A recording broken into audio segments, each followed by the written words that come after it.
નમસ્કાર વિદ્યાર્થી મિત્રો, જ્ઞાન વૃક્ષના આજના આ ખાસ સેશનમાં તમારું ખૂબ ખૂબ સ્વાગત છે.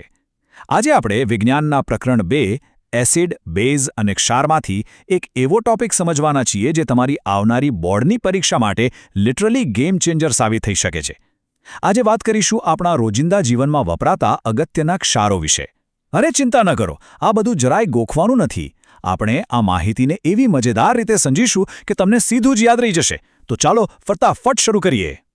પણ જુઓ, શરૂઆત કરતા પહેલા એક બહુ જ ઇન્ટરેસ્ટિંગ પ્રશ્ન પૂછું.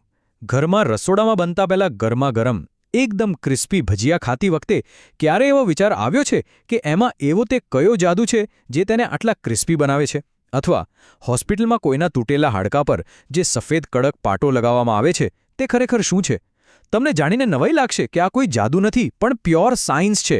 આપણા રોજિંદા જીવનના આ જ રહસ્યો પરથી આજે આપણે પડદો ઉઠાવવાનો છે. આજના આ સેશનમાં આપણે ફટાફટ જોઈ લઈશું રોજિંદા જીવનના કેટલાક જાદુઈ ક્ષારો, ત્યારબાદ બ્લીચિંગ પાવડર અને બેકિંગ સોડા, પછી વોશિંગ સોડા અને પીઓપી, અને છેલ્લે બોર્ડની પરીક્ષા માટેનું મોસ્ટ આઈએમપી અને એક જબરજસ્ત ક્વિક રિવિઝન. ઓકે, તો હવે જરાય સમય બગાડ્યા વગર સીધા પહેલા વિભાગ પર આવીએ. અહીં આપણે એવા બે ક્ષારોની વાત કરીશું જે પાણી શુદ્ધ કરવાથી લઈને રસોડા સુધી કામ આવે છે.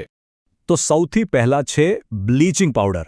આપણે તેને વિરંજન ચૂર્ણ પણ કહીએ છીએ. હવે અહીં એકદમ ધ્યાન આપજો, કારણ કે આનું રાસાયણિક નામ છે કેલ્શિયમ ઓક્સીક્લોરાઇડ અને એનું સૂત્ર CaOCl2. બોર્ડની પરીક્ષામાં 3 માર્કના પ્રશ્નમાં આ નામ અને સૂત્ર સીધા માર્ક્સ અપાવે છે, એટલે આને બરાબર મગજમાં ફિટ કરી લેજો. હવે પ્રશ્ન એ થાય કે આ બને છે કેવી રીતે? જુઓ, સમીકરણ એકદમ સહેલું છે.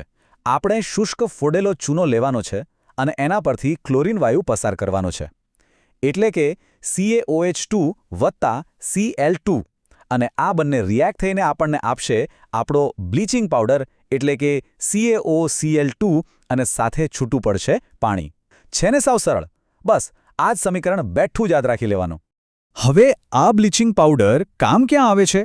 ઇન્ડસ્ટ્રીઝમાં, ખાસ કરીને કાપડ અને કાગળ ઉદ્યોગમાં વસ્તુઓને સફેદ કરવા, એટલે કે વિરંજન માટે આ ખૂબ વપરાય છે. પણ તમારા માટે સૌથી અગત્યનો પોઈન્ટ કયો છે ખબર છે? પીવાના પાણીને જંતુરહિત કરવા માટે. હા, પાણીમાંથી જીવાણુઓને મારવા માટે આ જ ક્ષારનો ઉપયોગ થાય છે. ખાલી જગ્યામાં આ પોઈન્ટ વારંવાર પૂછાય છે. અચ્છા, હવે વાત કરીએ આપણા રસોડાના સુપરહીરોની, એટલે કે બેકિંગ સોડા. રોજે રોજ વપરાતો આપણો ખાવાનો સોડા.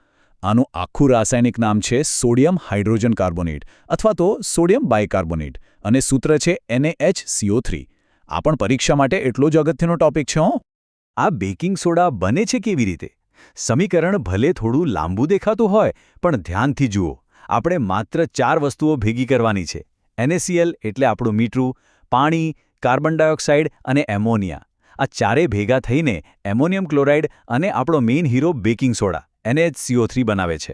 1-2 વાર લખશો એટલે આરામથી યાદ રહી જશે. શરૂઆતમાં આપણે પેલા ક્રિસ્પી ભજીયાની વાત કરી હતી ને, બસ એ ક્રિસ્પીનેસ આ બેકિંગ સોડાના કારણે જ આવે છે.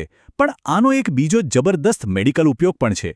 આ સ્વભાવે હળવો બેઝ છે, એટલે જ્યારે ક્યારે પેટમાં જોરદાર એસિડિટી થાય ને, ત્યારે એન્ટાસિડ તરીકે આ બેકિંગ સોડા ગજબની રાહત આપે છે. અને હા, આગ બુઝાવવા માટેના સોડા એસિડ અગ્નિશામકમાં પણ આ જ વપરાય છે. રાઈટ. હવે આપણે સફાઈના કામમાં અને મેડિકલ ક્ષેત્રે વપરાતા બીજા 2 પાવરફુલ સંયોજનો તરફ આગળ વધીએ: વોશિંગ સોડા અને પ્લાસ્ટર ઓફ પેરિસ.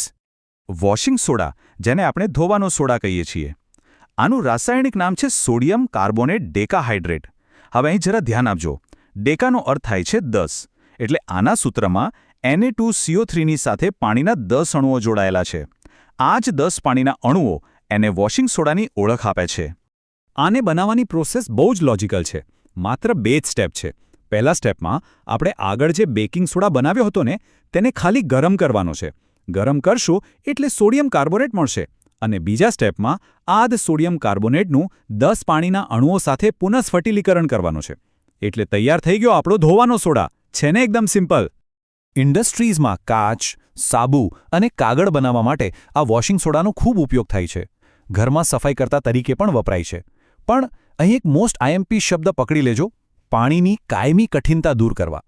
બોર્ડના પેપરમાં આ વાક્ય દેખાય એટલે બીજું કશું જ વિચાર્યા વગર જવાબમાં વોશિંગ સોડા જ લખી દેવાનું.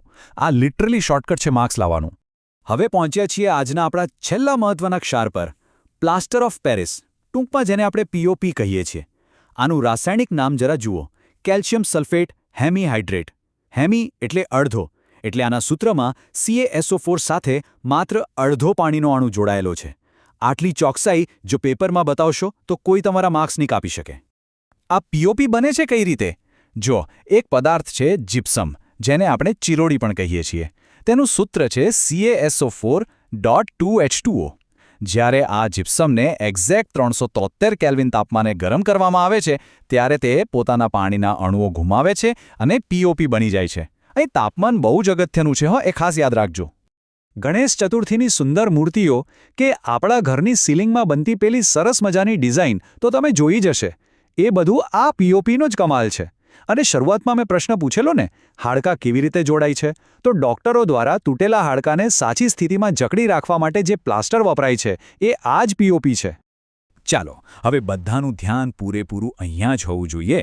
અત્યાર સુધી આપણે જે પણ શીખ્યા તેમાંથી બોર્ડની પરીક્ષા માટે સૌથી વધારે અગત્યનું શું છે તે આપણે આ એક જ સ્લાઇડમાં તારવી લઈશું. આ રહી તમારી બોર્ડની પરીક્ષા માટેની સ્પેશિયલ ચીટ શીટ. સીધા MCQ સોલ્વ કરવા માટે આ જોડીઓ મગજમાં ફિટ કરી દો.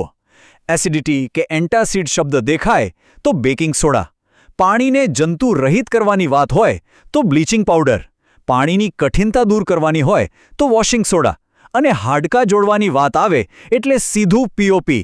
આ ટેબલ તમારા માટે ખરેખર રામબાણ ઇલાજ છે. તો મિત્રો, આ બધું કેટલું યાદ રહ્યું છે તે ચેક કરવાનો સમય આવી ગયો છે. ચાલો ફટાફટ એક જોરદાર ક્વિક રિવિઝન કરીએ, જેથી આ બધું હંમેશા માટે તમને યાદ રહી જાય. પ્રશ્ન 1. પીવાના પાણીને જંતુરહિત કરવા માટે કયો ક્ષાર વપરાય છે? તરત જ યાદ આવવું જોઈએ, બ્લીચિંગ પાવડર. અને પ્રશ્ન 2.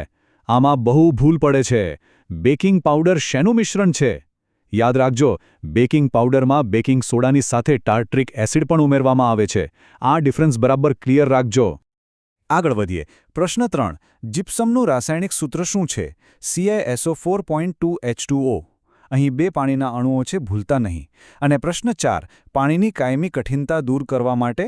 હમણાં ચીટશીટમાં જોયું, જવાબ છે વોશિંગ સોડા, એટલે કે ધોવાનો સોડા. અને આ આપણો છેલ્લો રિવિઝન પ્રશ્ન. સોડા એસિડ પ્રકારના અગ્નિશામકમાં આગ બુઝાવવા માટે કયો ક્ષાર વપરાય છે? એકદમ પરફેક્ટ. તે આપણો રસોડાનો સુપર હીરો બેકિંગ સોડા જ છે. બોર્ડની પરીક્ષામાં સાચી સફળતા કોઈ શોર્ટકટથી નથી મળતી, પણ આ રીતે કન્સેપ્ટ્સને ક્લિયર કરવાથી મળે છે. જો તમને આ સમજૂતી ગમી હોય તો તમારા મિત્રો સાથે ચોક્કસ શેર કરજો. જ્ઞાન વૃક્ષને સબસ્ક્રાઇબ કરી લો. અને હા, જો કોઈ ડાઉટ હોય તો નીચે કમેન્ટ્સમાં પૂછી લેજો. પણ જતાં જતાં ખાલી આટલું વિચારજો, જો રસાયણશાસ્ત્રના આ જાદુઈ ચારો આપણી પાસે ન હોત તો શું આપણું રોજિંદુ જીવન આવું સરળ હોત ખરું? વિચારજો ચોક્કસ. આવનારી પરીક્ષાઓ માટે તમને બધાને ઓલ ધ બેસ્ટ. આવજો.